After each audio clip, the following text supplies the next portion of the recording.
മദ്യവും നിരോധിത പുകയില ഉൽപ്പന്നമായ ഹാൻസും ഉപയോഗിച്ച് സർവീസ് നടത്തിയ ബസ് ഡ്രൈവറെയും കണ്ടക്ടറെയും കുന്നംകുളം പോലീസ് അറസ്റ്റ് ചെയ്തു. സംഭവത്തിൽ ഇരു ബസ്സുകളും പോലീസ് കസ്റ്റഡിയിലെടുത്തു. ചൂണ്ടൽ പെലക്കാട്ട് പയ്യൂർ സ്വദേശി ആലുക്കൽ വീട്ടിൽ 46 വയസ്സുള്ള ശ്രീകൃഷ്ണനെയും ഇയാളോടിച്ച MKK ബസ്സും വെള്ളാറ്റഞ്ഞൂർ കുറുവന്നൂർ സ്വദേശി കൊടത്തിൽ വീട്ടിൽ 21 വയസ്സുള്ള അജിത്തിനെയും ഇയാൾ കണ്ടക്ടറായി ജോലി ചെയ്യുന്ന ഫിസുമോൻ ബസ്സുമാണ് കുന്നംകുളം പ്രിൻസിപ്പൽ സബ് ഇൻസ്പെക്ടർ മഹേഷിന്റെ നേതൃത്വത്തിലുള്ള പോലീസ് സംഘം പിടികൂടിയത്. കഴിഞ്ഞ ദിവസം കുന്നംകുളം ഭാഗത്തു നിന്നും തൃശൂർ ഭാഗത്തേക്ക് പോകുകയായിരുന്ന സ്വകാര്യ ബസ് പാലത്തിന്റെ കൈവരിയിലേക്ക് ഇടിച്ചു കയറിയുണ്ടായ അപകടത്തിൽ നിരവധി പേർക്ക് പരിക്കേറ്റിരുന്നു. ഈ സാഹചര്യത്തിലാണ് കുന്നംകുളം പോലീസ് സ്വകാര്യ ബസ്സുകളിൽ പരിശോധന ശക്തമാക്കിയത്.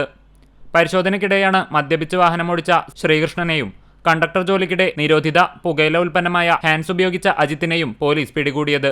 ഇരുവരുടെയും ലൈസൻസ് റദ്ദ് ചെയ്യുന്നത് ഉൾപ്പെടെയുള്ള നടപടികൾ സ്വീകരിച്ചതായും വരും ദിവസങ്ങളിൽ മേഖലയിൽ പരിശോധന ശക്തമാക്കുമെന്നും പോലീസ് അറിയിച്ചു. CCTV news Kunnamkulam.